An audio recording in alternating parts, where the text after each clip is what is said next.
My name is Amanda Terrell, and I handle communications for the Greater Williamsburg Business Council.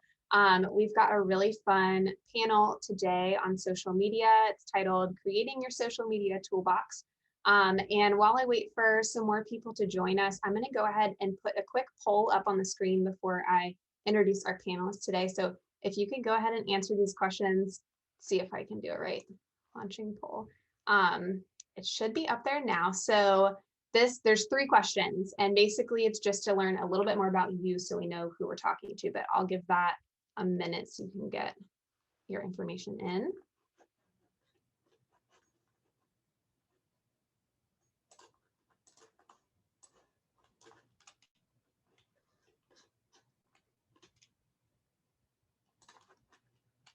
All right, I'll give it like maybe 10 more seconds.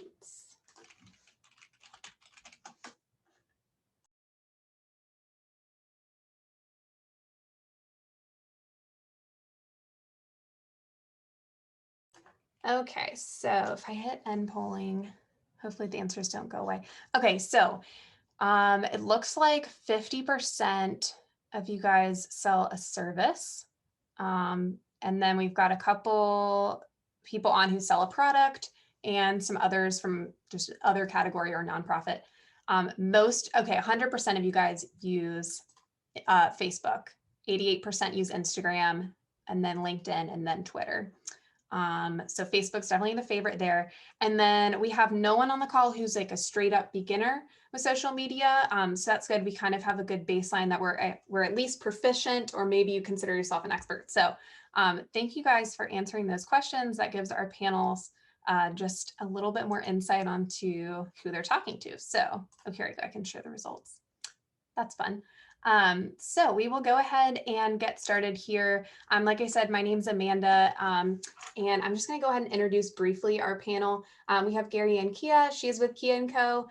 We also have Tyler Adams. She's with the Vacation Channel. And we also have Robbie Willie, who's with the Virginia Beer Company. So I'm sure you guys are all familiar with their companies, but if you're not, we're going to have them talk a little bit about their business.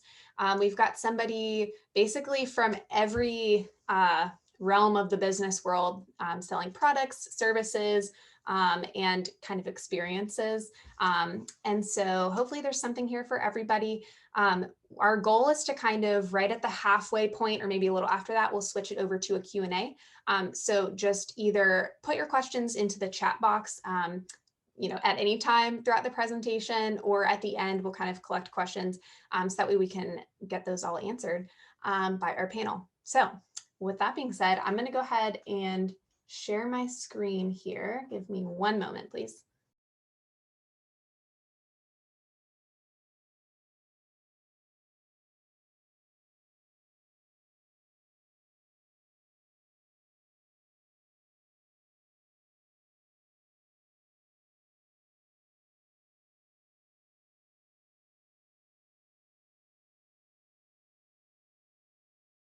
All right, can y'all see that okay? Yes, okay. All right, so this is going to be our Creating Your Social Media Toolbox panel, and we're going to go ahead and kick it off with Gary and Kia. So I'll go down here. Awesome. So my name is Gary and Kia, and I am the owner of Kia & Co., and I am a brand and product photographer. I help my clients, who are mostly business owners, add trust and recognition and refinement to their brand, and creating social media content. Sometimes it's specifically website content so that there is consistency photographically across their brands.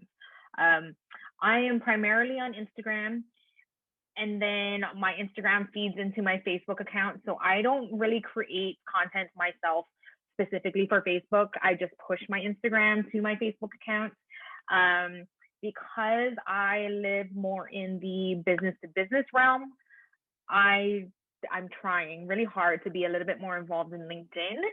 And then I am very cognizant of what is on my website. And so I'm constantly refreshing what's on my website. If my services are changing, my website is like it's own living document, I guess you could say. And so that I always try to make sure that it's updated, and that's almost my portfolio. I try to blog a lot, and I'll kind of go into more of that as we go, on how I take that content and turn that into social media content so that I don't recreate the wheel constantly. You can go ahead and scroll down, Amanda. And so a lot of what I work with my clients with, but as well as my own brands, because like Amanda said, it's interesting how each of us on this panel are different, but at the same time, we're the same in that we wear all the hats. I am not a social media expert by any means. I guess I'm very, very proficient. But I do everything in my business primarily, besides a few things that I outsource. I am primarily the person who wears all the hats. And so I try to make sure with my own brand, as well as when I'm talking to my clients about creating their brand and what their brand speaks for, I am trying to capture that photographically. And so we talk a lot about your brand personality. When you're talking with your audience, what kinds of words are you using and who are you speaking to primarily? Keeping this consistent means that you are talking to a specific, hopefully a specific person that you've nailed down as your almost ideal client. A lot of people don't like that word, but I at least want my clients as well as myself to know, okay, who am I targeting? You know, am I talking to a female or am I talking to a male? Those are two different ways you're going to speak sometimes. Are you talking to somebody who's older or are you talking to a teenager? Again, two very different ways that you're speaking. One of the things that I did from the very beginning, especially when I was creating my website, is I used, there's this gal, her name is Jess Jordana, and she has these promptlets that she has created for creating different parts of your website. And so it very much talks about what kind of words do you use, what problems are you solving. So her promptlets, I believe they're probably about $300 for like a bundle for different parts of your website. Going through those exercises for myself really helped me with creating like the words that I use on my website. And why I kind of talk about that is because I use a lot of those same words when I'm talking on social media as well. A lot of times when I'm creating captions, I'll literally go and copy and paste parts of my website into those captions because I've already created it. Like there's no reason to recreate the wheel. I also pulled offline a luxury lexicon because I did want to elevate my brand.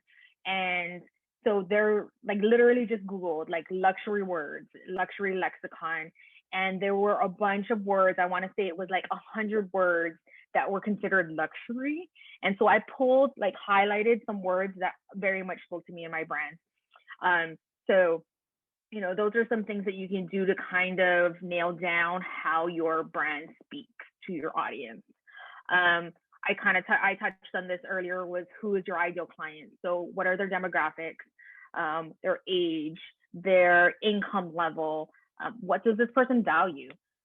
For me and my business, this person is anywhere between 35 and 55 usually. They are a small business owner. They value things being easy, not necessarily inexpensive, but they want it easy and they want quality along with it. They want a great experience. And so those are the things that I keep in mind when I am talking to my audience about my business. And then where do they hang out? And when I say hang out, it's like, what are they doing on a normal basis? Are they going to work? Where do they shop? Defining kind of those things helps you almost create an avatar for who you're talking to.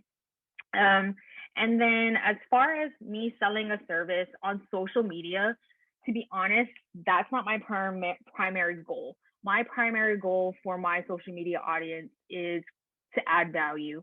A lot of times adding value means that I'm educating them on different parts of social media, how to make things applicable to their business, teaching them about some business tips that I have as a business owner, because again, I am talking to another business owner through my social media. That is my ideal client. And then a lot of behind the scenes. of what I do at brand sessions, what I do, again, business wise, when I am kind of just working in my own business, and then when I'm working with products. Not only do I find that my audience thinks that this is interesting, but a lot of times, my primary goal is to make myself look like the expert, and creating trust for myself with my audience.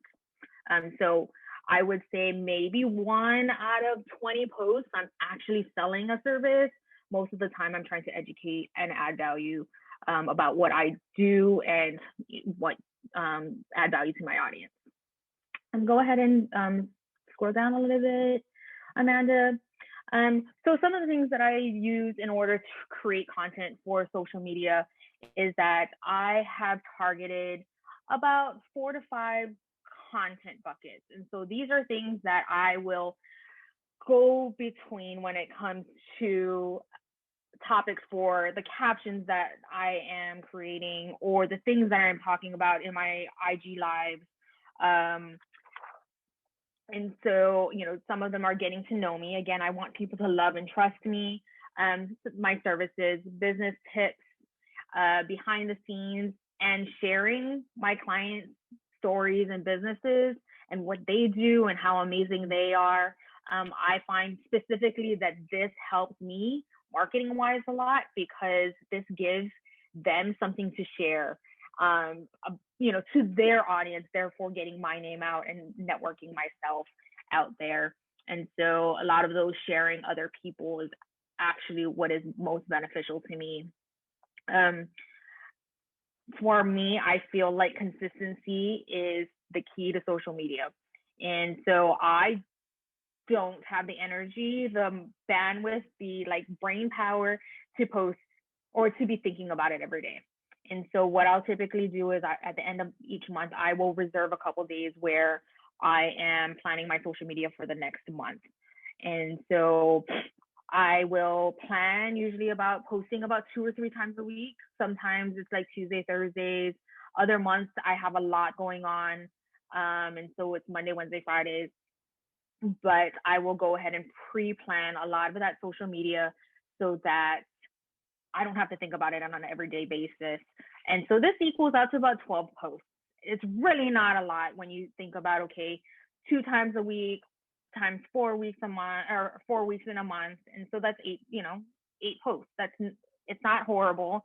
And it just kind of keeps me consistent. So even though I use Planoly, so sometimes depending on what I'm posting, I'll have to manually go in and post it onto Instagram. But I can do that. I cannot sit there every day and think about, oh my goodness, what am I going to say?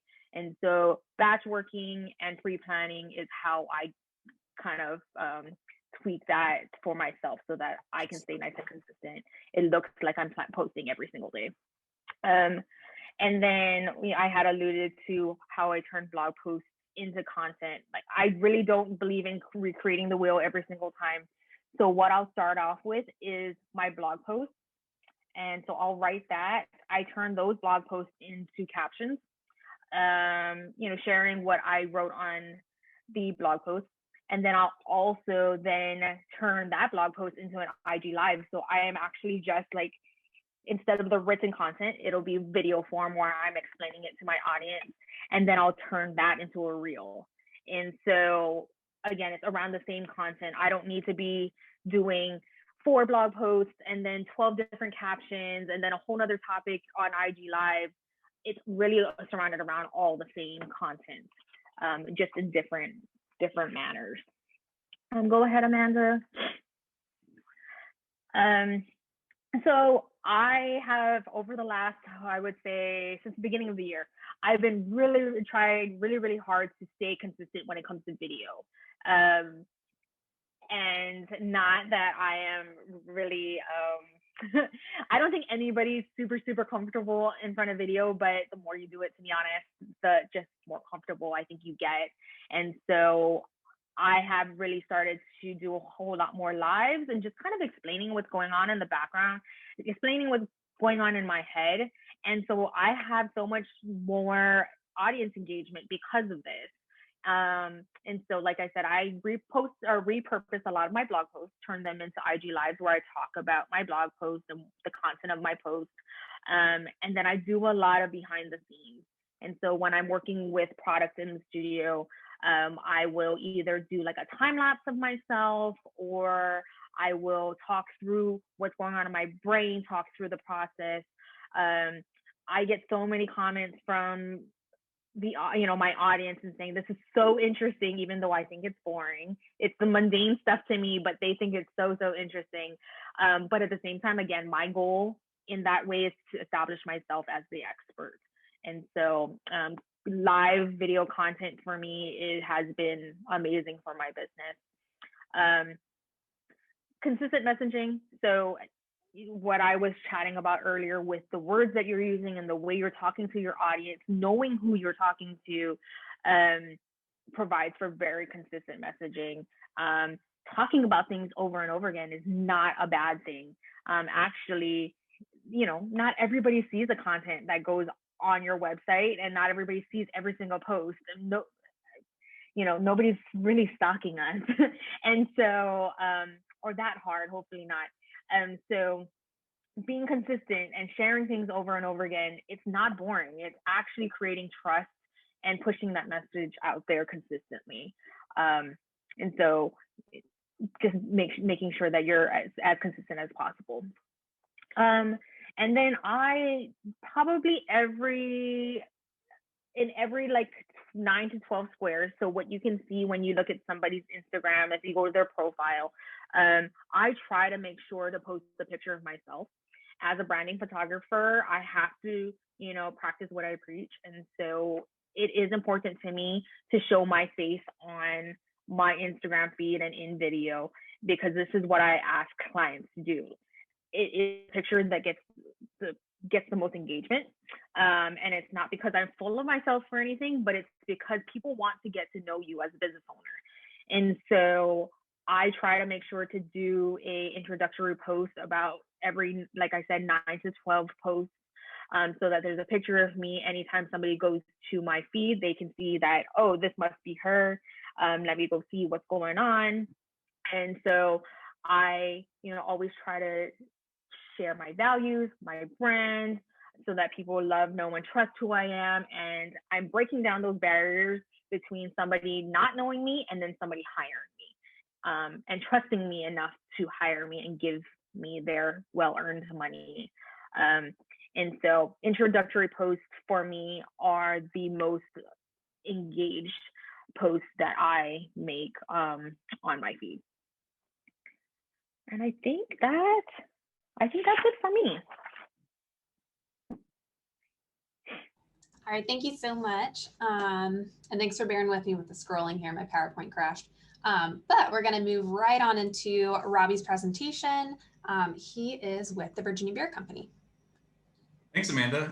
So as Amanda said, my name is Robbie. I'm one of the co-founders of the Virginia Beer Company. We are a brewery and tap room and beer garden located on 2nd Street here in Williamsburg, in what is now being branded as the Edge District. My business partner and I and his wife all met at William & Mary, so we've got deep ties to Williamsburg. It's a big reason we came back to Williamsburg to open the brewery, and it's been a really exciting 5 years. We've released a ton of beers. We're creeping up on close to 1,000 batches brewed at our facility. Last year we released like 140 different recipes and cans. So it's been really exciting to see the brand grow, and to just kind of figure out how to position ourselves in a world of amazing craft beer. The craft beer experience has exploded all over the country and the world over the past 10 years or so. And so it's been very important for us to not just position ourselves in terms of the types of beers we brew and the quality of the beer that we release, but also how we showcase our brand and our people on social media, because that is a lot of times the easiest way to reach folks, especially as we've grown from just serving beer here in Williamsburg to beer across the state of Virginia and across the world in many cases. So we're actively engaged on Instagram, Facebook, and Twitter. All three of those platforms are actively managed by myself. And so I do spend a significant portion of my days and weeks on all of those platforms. I have dabbled in a few others. There was a Pinterest page for a minute, which I think actually had a lot of benefits, but I just didn't have the time to keep managing it. We do have a brewery LinkedIn profile, but it is very basic. And I don't actively use LinkedIn myself as often as I probably should. Definitely not as often as I did when I was working in finance. So the pages that are listed here, that and then our website. And from the last presentation, actually talking about the website as a living document, I think is really important. And it's something that I hadn't really thought of, but it's true because we just rebranded our website after 5 years, and we're working to make it more interactive, more user-friendly, to still have all of the back-end stories and information that people might be looking for, but really to get to the point. You know, what beers were we releasing? What is food trucks are we hosting? What live music is coming up, et cetera. So the website, I think, is a really important part of your online presence as well. We can go to the next slide, please. So concepts for your toolbox. So we manage everything in-house, and our social media platform basically started from a need, right? As my business partner and I got ready to quit our jobs and work to open the brewery, we had a long period where the brewery wasn't open yet. We were writing a business plan, we were fundraising, and as part of that, we were trying to establish a brand identity, and that meant coming up with logos and coming up with our backstory and being able to showcase why we were doing what we were going to do and why we were about to brew what we planned to brew. And so the easiest ways to get that information out there to a wider audience and to protect the brand identity before we actually had a physical brewery was to, you know, lock in our Instagram handle, lock in our Twitter handle, create a website, create a rolling blog. And so we settled on the Virginia Beer Companies. We settled that on, you know, virginiabeerco.com @virginiabeerco. But once you had those handles, if you were actively promoting that you were going to open this business, you better have content related to those handles, because if people go and find @Virginia Beer Co on Twitter and it hasn't been used, and the same with Instagram or Facebook, you know, they're not going to consider you a real brand. So as it turned out, I had a proficiency for working with social media, mostly because I was just an active user of these social media platforms during my private life. When I was working in finance, my business partner at the time really was not actively engaged on social media. So as he kind of started steering towards the finance side of the operation, I started steering towards the marketing side, both out of just my personal experience and then necessity for the business as well. What we've discovered over the course of the past 5 years, many things, but a big focus of what we're selling is beer. So we want people to appreciate the brand and the experience, but at the end of the day, we're brewing beer, we're trying to sell beer, we're trying to make people want to come and buy beer at the brewery. We want them to support our restaurant partners and our grocer partners who are stocking our beers and tapping our beers. And we want them to enjoy themselves while they're enjoying our beers, and hopefully that they're going to showcase our beers and themselves enjoying our beers on social media and do some kind of viral marketing for us. So you've got to have really high quality photos. You know, I've got an actual digital Olympus camera that I use for stationary shots. I don't carry it with me everywhere, but I make sure I use that for the big hero shots, pictures that are going to go on the website, pictures that are going to be more broadly used and shared, put into Dropbox folders and sent to our distribution partners and our restaurant partners. And then I use my iPhone or one of our staff members' Galaxy phones for a lot of kind of the on-the-go shots. But you've got to have shots that are of high quality. If you're going to post them and make them static on your Instagram, Twitter, and Facebook feeds, they should be shots that you're proud of. You know, there are other measures of if you're doing something in person, a quick live video, or just something out in the open. You're taking a picture of a slice of pizza and a beer because you're out at a bar or a restaurant and you find it a cool picture. It doesn't have to be the perfect picture if you're just putting it on your story, but if you want that photo to represent your brand, it should be, you know, in focus. It should be high resolution. It should have colors touched up to really pop. And I do see a lot of businesses out there, breweries and otherwise, that post, you know, I'd say photos that probably haven't really been thought about, and it doesn't necessarily make you thirsty or hungry. And so I think it's really important to have those high resolution photos. In addition to that, you know, stories do sell products, and I think it's important to consider the story behind each brand. It's not just enough in this day and age to have a good beer. It's got to be a good beer that has a story. Why did you name it what you named it? Why did you design the label to go with that beer the way it was designed, the color schemes, the hops you used, the grain you used, the time of year you released it?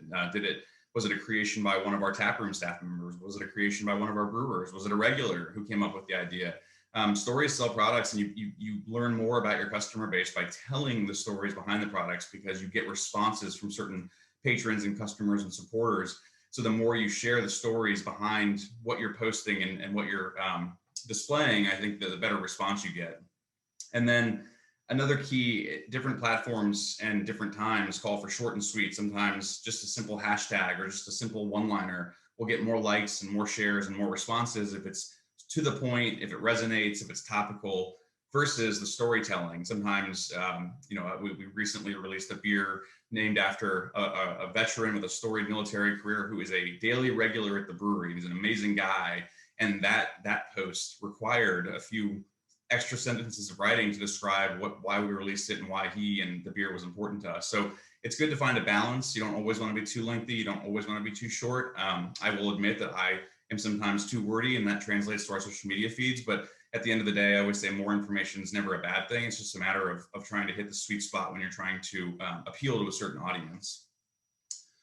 We have found that over the past 5 years, consistency is truly key.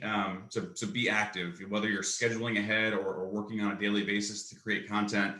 If you're going to post on Instagram once a day, make sure you post, give or take, once a day. If you're going to post on Twitter once or 3 times or 5 times, try to post consistently. It does make a difference. People will attach themselves to your feeds. They'll follow you more directly if they know that there's an active conversation being had, even if oftentimes you're having it with yourself. That consistency really does help to build an audience and reach a wider audience. It's funny too.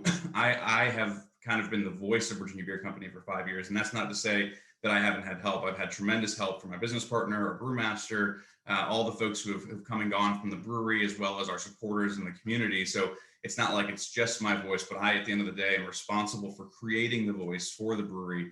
And I do find that a lot of the compliments we get is the consistency of the voice. So consider your tone, consider as we just heard, the audience to whom you're speaking, because that voice does make a difference and it does resonate differently with different audiences. So it's important to know what you're trying to say and to whom you're trying to say it.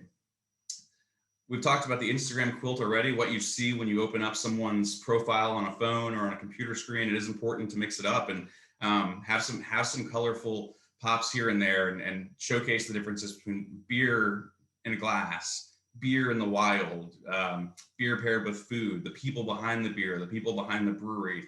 People posts definitely tend to do better. And it's just one of those things with social media that people want to know more about people and the people behind the brands. So it's great to lean into that, but it's important to mix it up, make sure that things feel fresh, because that's what people are interested in. They want to see what's new.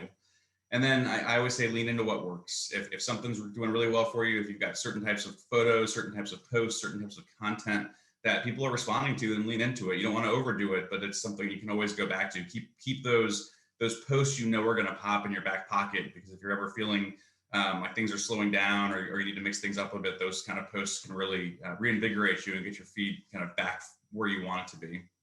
And then I always say, be yourself. At the end of the day, if it feels natural and people don't think you're selling something to them, that means you're doing it right. And in my case, we are definitely selling beer. We're selling experiences. We want people to come in. We want the tap room to be as busy as it can be. But we want people to feel like it's comfortable and it's relaxing and engaging. We want people to be excited about what we're pitching and what we're offering. And so trying to be natural, I think, is key. If people feel like you're constantly pitching them on something, they're going to be less inclined to want to spend time around that kind of environment. So be yourself.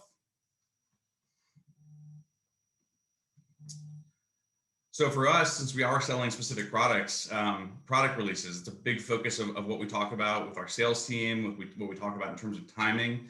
I find that it's sometimes difficult to have a balance between previewing what's coming and having surprise releases. So I do try to mix it up. We have certain beers like the one on the screen here, One Night in the Thicket, that end up making it to market. They go out across Virginia, they go out to New York, and they go out to some international markets. And so for that kind of beer, you want to preview that it's coming back. You want to showcase how big and wide it's going and make people excited to find it in their home markets. And you want to have multiple posts planned to promote that specific release. So it might not be 5 back-to-back posts, but it might be posts a month before it comes out, just kind of teasing on Instagram stories, just showcasing the label, and then a day or two before it comes out, showcasing some of the brewing behind it.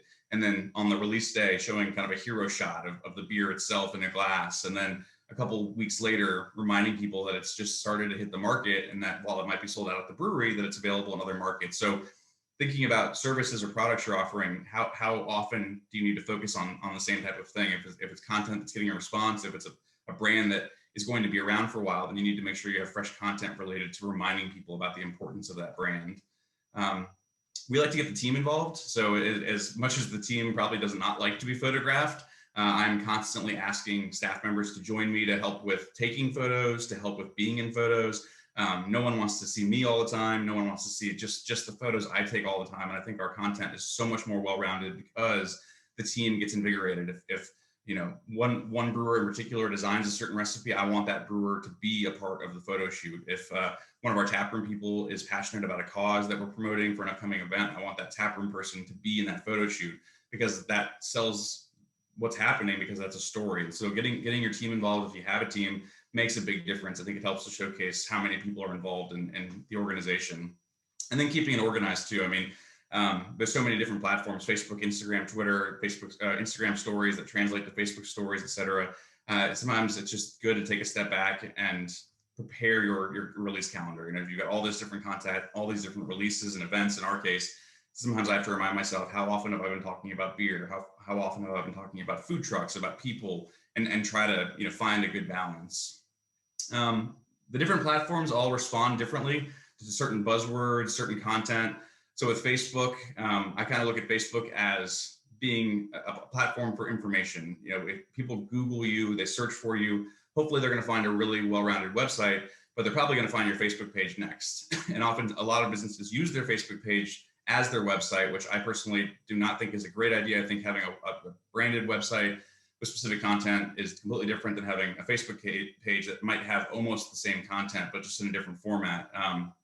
Facebook's great for, you know, having event information. Facebook's great for providing context about what's coming up on your schedule, and obviously for showcasing photos. There's a lot more nuance to Facebook. So we do use Facebook events to try to be placeholders for live music, for beer releases, for food trucks, and just to keep people apprised as to what's going on. Whereas, you know, Instagram is more of those story posts, those quick highlights, and if people want to dive deeper into it, then hopefully you have the content there to let them do so. And Twitter is a little more stream of consciousness. It's the same content, but in shorter format. It links to Facebook, it links to Instagram. And a lot of times Twitter can be the most playful too, because you're just kind of throwing random things out there, showcasing behind the scenes stuff, and just making people feel like you're constantly engaged with them. And that's where stories and fleets come in. I am pretty aggressive in how often I try to post something to our Instagram and Facebook stories, just making sure there's always something new to look at. The more you can engage with people, the better. And not most of that content never makes it to the main page. It's just a matter of sharing stories, sharing information, sharing things in real time as they come up. Because even if 100 people see it, you know, that's 100 people more who may not have seen your actual post about the same content on one of those platforms. And then it is important to know that while you don't want to come off as disingenuous, that certain buzzwords, certain milestones translate to the algorithms that these platforms are built on. So if you're celebrating an anniversary or a birthday, you're probably going to get more likes, more follows, more shares, more comments, because it's a big deal, and the platforms know it's a big deal. If it's a person being hired, if it's a person leaving after a long amount of time, if it's a big beer release that you know celebrates a big milestone, those kinds of things typically trend better. So I don't put buzzwords and milestones to say that those should be manufactured, but those should be taken advantage of. When you have a really big milestone or something to celebrate or something to promote, that's important. Usually the platforms respond, and your followers will respond. So just keeping that in mind, I think, goes a long way. Next slide, please, Amanda. And then behind the scenes, so leveraging the tools you have. We don't all have you know, huge rigs for the highest quality photos or the best video equipment in the world. I know that for personally, our brewery could do a better job with video content, with live content. That's on me to learn more and to grow more. So I'm aware of that, but I do try to leverage the tools we have, which are people in the brewery who are eager to help with photos, help with story content. We've got a lot of colorful beer offerings, so it's great to be able to constantly take pictures of all the different colorful beers we have, and just, you know, being aware of our partners too in the wild. When we go out to grocery stores and restaurants and bars, being able to showcase those partnerships. I mean, those are all photo worthy, it's content worthy. As long as you got your phone with you, take pictures, and worst case scenario, if 90% of those photos don't make it to your main feed, they can be tweets, they can be story posts. There's a use for every photo and every experience you have. I've learned that asking for support's huge. Getting our team involved makes a big difference. And I think our content's much better without me being the sole focus of it. I think it's great to have so many other folks who have input and questions and comments, and I try to do my best to fit that into the storyline that Virginia Beer Company's social media feeds present. And then at the end of the day, kind of like going back to the being yourself thing, you know, for us, we try to be playful. It's beer. It's supposed to be fun. Brewing is work. Beer is fun. So we're just constantly trying to showcase that if you're going to come out and enjoy one of our beers, hopefully you're going to have a good time. And at the end of the day, we try to keep moving forward. I think a lot of times it's easy to get lost in a post. This was a great post. It was great content. Why didn't it get enough likes? Why didn't it get enough comments? Why is the brewery across the street getting more likes and comments on a similar post? You can get so lost in social media, and the key is to learn, but also to keep moving forward. You know, if something's not worked, try something different. If you posted something one day that didn't do as well as you'd hope, post something new the next day, because the great thing about social media is that it keeps moving forward. It's a great track record, but there's always another day. There's always something new to post. So keep trying different things and keep moving forward. Don't get too lost in the rundown of what you've just done, because while it's good to look at the metrics and good to be aware of how you're doing, that there is nothing but there's nothing but room to move forward. And next slide, please. Is that it? I can't remember. So I think that's it. Thank you so Perfect. much, Robbie. That was really awesome Yeah. information there. So next up, this is our final panelist, and then we'll move into Q&A. So just a reminder, you can send your questions in the chat to me, and we'll move right into that at the end. But we've got one final panelist here, and Tyler's going to be talking to us a little bit about the vacation channel. Hi, so I'm Tyler Adams. I am one of 3 owners of the vacation channel, and we are actually the 3rd owners of the channel. It turns 40 this year. It was established in 1981, and it's a hospitality channel that runs in hotels from Williamsburg to Virginia Beach. In addition to owning and operating the channel, we are also a production and marketing company. So a lot of the content that's seen on the channel is content that our team has produced in-house. We also are photographers and do digital marketing for many of our clients as well. So everything from running their organic social media to setting up ads, Google, all of those wonderful things. We've even delved into websites on occasion, but we're going to leave that to the coders. In addition to the channel being in hotels, we are also on Roku as well. We launched that last year. And so that is streaming in homes nationwide. We have 14,000 plus subscribers at this point and growing. And so media and talking to people is definitely our thing. You can see there, if you need any of my contact information, I've got all of our social channels there. We focus predominantly on Instagram and Facebook. We're also active on LinkedIn. And we have a website as well that gets updated with lots of new videos several times a year. So if you want to go ahead and slide down to our concepts for your toolbox. Both Gary Ann and Robbie have done an amazing job touching on a lot of what I would have already shared with you. But I do want to go back and talk about what platforms you're selecting for your business. So there are so many different ways to communicate with people on social media. As a video production and photography company, we obviously have the advantage of not only having the content that's provided to us from our advertisers, but also the content that we're creating ourselves. So for us, you know, we're trying to be selective about where we spend our time. You want to look at who's your target audience, as Gary Ann and Robbie both talked about. For Facebook, just kind of a good point of reference, Facebook are going to be boomers, Gen X, and millennials. Instagram, you're probably going to find more millennials and Gen Z. If you're on TikTok, we're talking Gen Z and maybe some millennials as well. So it all depends on the platform and who you're trying to reach. The messaging is going to be a little different on each platform as well. So for Instagram, a lot of times you're going to keep it pretty short and sweet. It all depends, you know, sometimes the algorithm starts favoring longer posts on Instagram as well, just because people spend more time on them. Facebook, you're given the information, you're going to be less in depth with storytelling. Twitter, you're obviously limited to 140 characters. Pinterest, those are going to be more inspirational posts. So, you know, you get to wax poetic a little bit longer. You're usually doing like a blog post or something like that. LinkedIn, you're going to consider that you're talking business to business.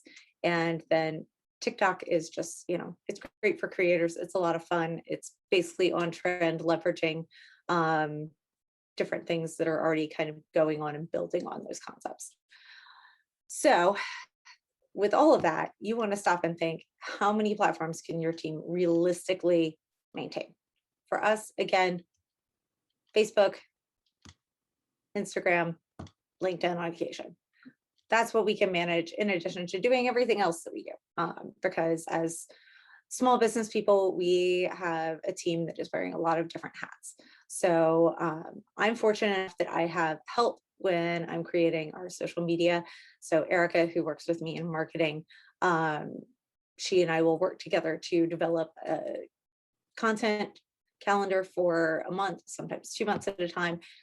She'll start executing it. I'll review things. So we kind of tag team things that way. Really, as much as I would love to be on Pinterest, that's not where I'm ready to spend it yet. Now, a little bit different from Gary Ann and Robbie. With the vacation channel, we're selling an experience. So we are trying to convince people not to just come and go to a restaurant or buy this, but spend an entire vacation period or trip in coastal Virginia. So when we go to create our social media, we're looking to highlight our advertisers. We're looking to give them maybe suggested itineraries. We're looking to share with them information from the local CVBs who are, sharing more than just a single restaurant. They're sharing, here are restaurant experiences that you can have in Newport News or have in Williamsburg. So you want to think about in selling an experience, what's your goal? Or really selling anything, what is your goal? So are you trying to just build brand awareness, which I think a lot of people gloss over because they're very focused on metrics, and there is a lot of merit to a brand awareness campaign. That's just getting your voice out there, getting people to know you and educating them on who you are, just getting seen. You can also work to drive traffic to your website. Facebook is great for that. You can work on lead generation. Again, Facebook and LinkedIn, both awesome sources for those things. And retail sales, if you're selling a product, Instagram stories can be great for sales, especially because people will go on there at lower price points and a lot of times do impulse purchases. The platform makes it really, really easy to do that. The crux of it is, though, whatever you're selling, is you want to make it really easy for the user to do what you want them to do. So make sure that your posts include a clear call to action. That can even be something as simple as in a brand awareness post where you're just getting to know your audience. Hey, drop an emoji below, tag a friend, go to this website, double tap to like. Any of those things can be a call to action to tell the visitor or the person looking at your content what you want them to do. You can also consider creating custom landing pages that correspond to your social content.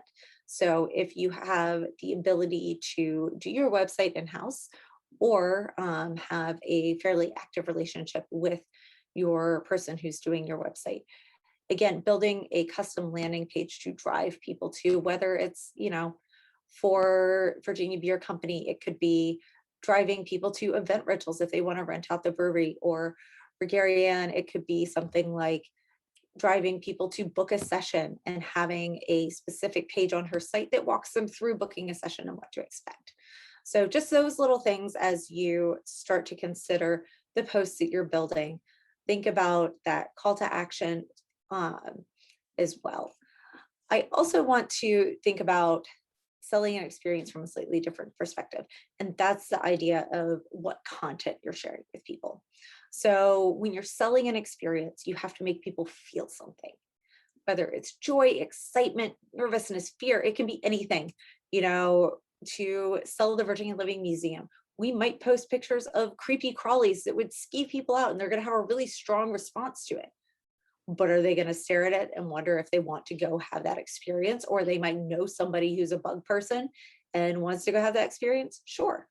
You also want to think about your audience as you're putting together your content. So Your content should reflect your audience. It should be diverse and make sure that it touches on the whole market.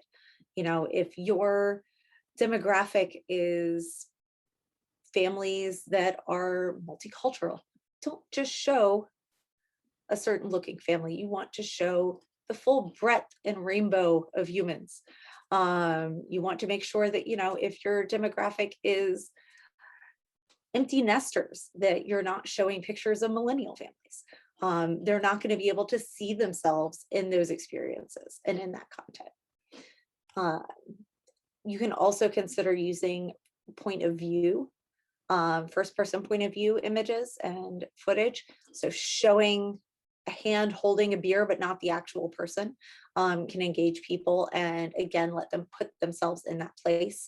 And using user generated content that is following those hashtags. So with your business, you want to create a hashtag for your business, hashtag vacation TV, hashtag my other business, the girl Tyler, so that you can follow when people tag you with that hashtag and look through their content and then maybe repost it and share it. And that engages the people that follow you with your content even more. It makes it authentic content of people who have had those experiences. And it also, again, gets them invested in your content. You can also consider doing, you know, behind the scenes lives with staff, like Robbie was talking about, and leverage the different kinds of content that you produce on multiple platforms. So, you know, there are multiple facets to Instagram. There's not only just an Instagram post these days, there's an Instagram story, there's IGTV, which is a great place if you created video to then push it to IGTV and share it to your post and share it to your story. It's just this whole cycle. And then don't want to forget about Reels, which has been really big in the Instagram algorithm lately. And again, all of these things, if you create a great Instagram Live, you can download that Instagram Live and then also share it to Facebook. Same with Facebook and vice versa. So all of these can kind of flow into each other. So like Gary Ann said repeatedly, you're not reinventing the wheel. Content creation and social media can be a giant time suck if you let it. But if you're smart about it and do a little bit of planning and look at ways that you can repurpose things, it can actually be a lot less stressful.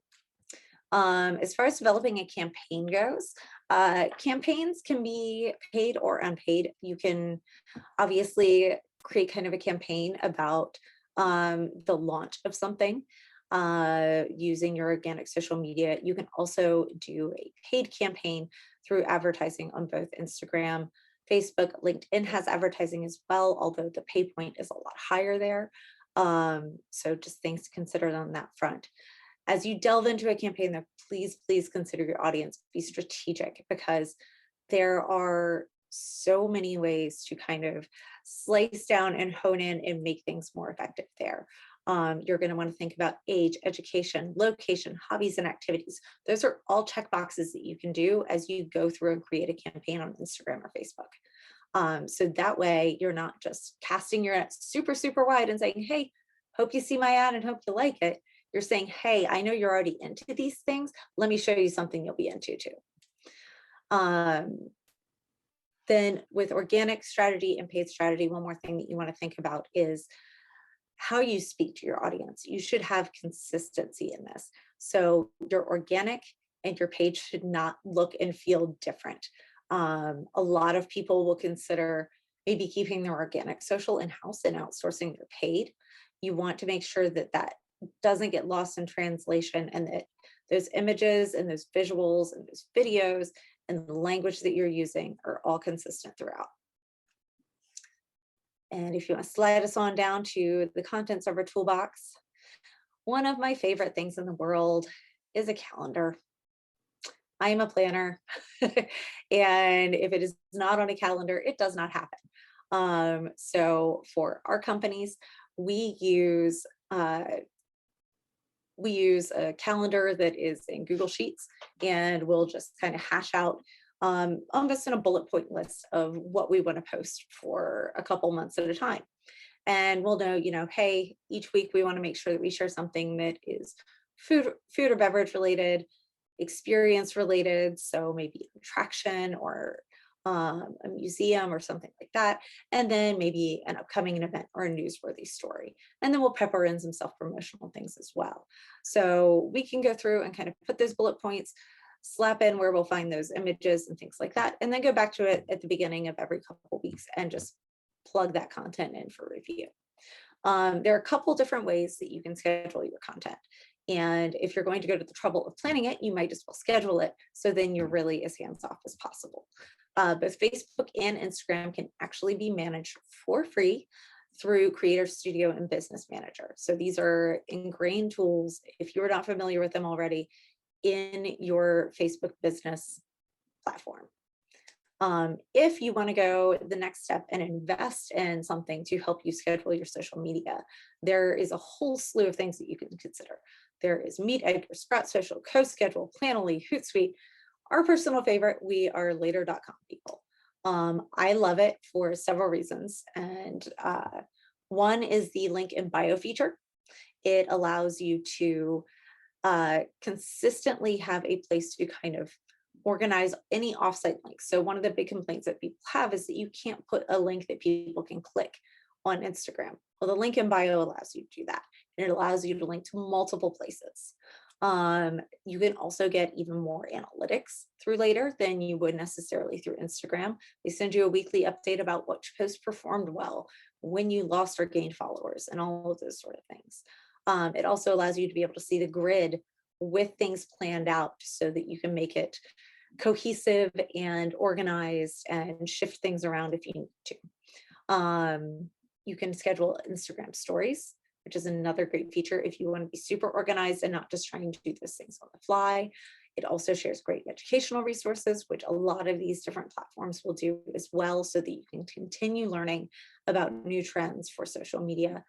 And then my last favorite thing about Later.com is that it gives you suggested times to post. So it will look at when you were getting great engagement and actually tell you, hey, 7 a.m. is when you want to post that, or 8 p.m. is when you want to post that to get better engagement, even days of the week. So those are all things to consider. But again, creating a calendar, even if it's on paper, whatever works for you and your team, as long as you actually do it and then stick to it, starts to create that workflow to making social media less daunting and more organized. And then one last thing that I didn't have on here that I don't think any of us actually touched on, we touched on the actual implementation of putting our content out there, but none of us talked about the flip side of it, which is engaging after the fact.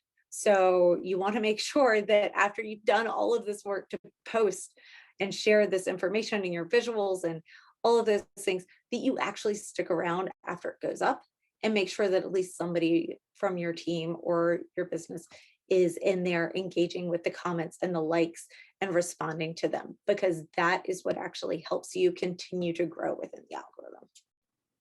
So I'm tapped. That's all I got.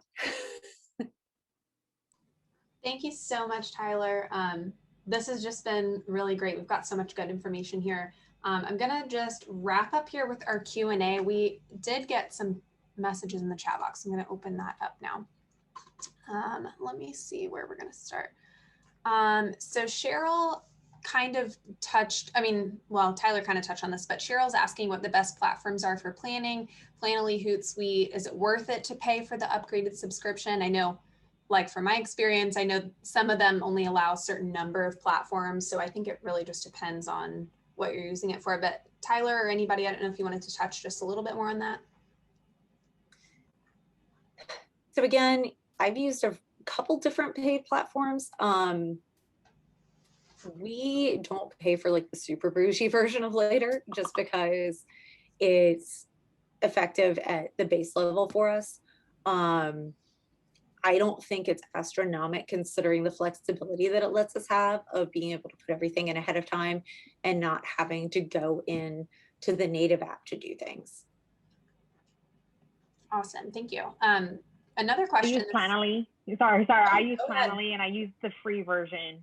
I think it allows you to upload 30 images and or carousel. So if you do a carousel, you can upload up to 10, and it only counts as one upload.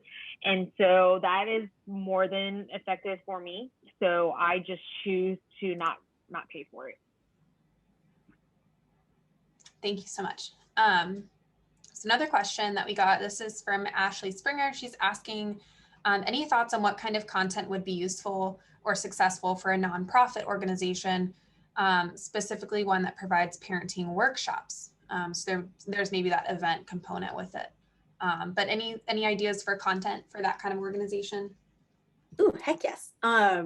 So we work with nonprofits a lot, and I think you are going to want to consider the audience that you're talking to. So if you're talking to people to try and get them to come to these parenting workshops, having testimonials, even if it's just written quotes, would be a great way for people to see the value in what you're offering. Also behind the scenes pictures, maybe even teasing things that they'll get to experience at the workshop. Again, whether that's written or like maybe a document, something like that. Now, if you're trying to get people to support your nonprofit, you're going to want to show them things that pull at the heartstrings.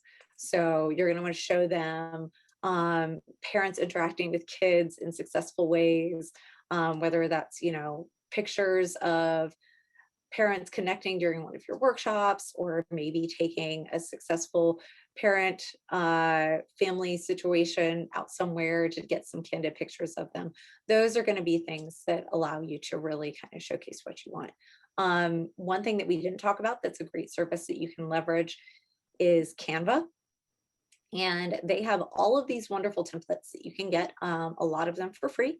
There is a paid version as well, which I have found to be well worth it, because it kind of cracks open the door of getting to do all sorts of fun little animations and things like that. And that would be a great springboard for you to get some ideas. Okay, I don't have a huge photo library. Maybe how do I leverage some of the things that I do have to make them look a little more polished?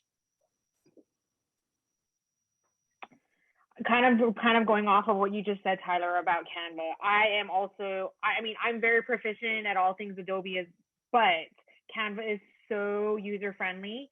I've seen brands use Canva very well, but people use Canva very like haphazardly, and they're just pulling things from all the different Canva templates. I would say pick a few that speak to your brand, or you could even just simply design one that has your logo and a few of your colors, very simple, and use just a few templates. Try not to just use all of the different templates on your feed. You want to stay consistent. The one great thing about Canva Pro is you can take a template and you can save your brand's colors and your fonts and your logo into, I think it's what they call like a profile or something like that. But you can take a template and you literally click a button and it changes all the colors to your brand color, and the fonts to your font, your brand fonts. And so that's a great tool to use to make image or make graphics for your company without having a graphic designer on staff. All right, so that's kind of a good segue into what will probably be our last question here. I want to be mindful of everyone's time. Our last question is coming from Amanda Duncan, and she's asking any suggestions for photo or video editing websites or apps. I know Canva is great for building kind of from templates, but what would you suggest for photo and video editing? Going into my phone for you. So there are definitely, obviously, paid options, free options. There is a version of Lightroom that you can get for your phone, Lightroom Mobile. Other ones that I have and absolutely love are Afterlight is amazing. Pick, Tap, Go, and I'll put some of these in the chat.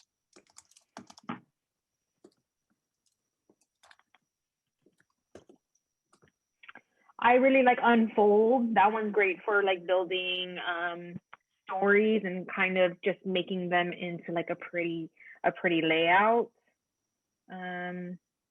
What else? Clips is a good one to kind of stitch together videos for reels without having to use the native Instagram app, it can kind of be a little bit clunky sometimes. And what else do I have? I know my husband got on my phone the other day and was terrified by the numbers of apps I have. I was like, well, I download them and I try them. I got to know if they work or not, you know? There's also Over is really amazing if you want to create, you know, some quick photo-based graphics. And Scroll, it's SCRL, is another one that's kind of similar to Unfold. Just kind of bouncing off of Tyler, Lightroom, you can make, or you can buy as well, kind of like in the big Lightroom that photographers use. A lot of us use our own presets to apply to photographs. You can buy Lightroom. I think the app calls it Profiles.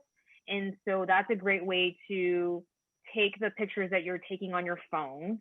If you don't have a professional photographer always working with you, take the pictures that you're using with your phone, but then quickly go and edit them in Lightroom so that at least they're consistent across your feed. And for video, Adobe has Premiere Rush, which is like the phone version of Premiere, so which is photo editing for Adobe. I'm gonna put that one in there too. And then there are other great things too, like if you're going to be on camera and want to have something that's scripted, there are different apps that will let you turn your phone into a teleprompter. I think one is like Big View. So you can definitely nail those things. Thank you guys so much for putting all those in the chat too. I do want to be mindful over time. So we're probably going to wrap up here. And we basically touched on all the other questions that I see in the chat. But if anybody is watching and they had something that we didn't answer in depth, or you want a little bit more of a follow-up, feel free to send me an email and I can make sure that we get your question answered. But we will go ahead and wrap up here. Gary Ann, Tyler, Robbie, thank you so much for being on our panel. You guys are so knowledgeable. So thank you so much. We really appreciate it. Thanks to everyone who attended, and thanks for giving me a platform to share something that I might be a little excited about.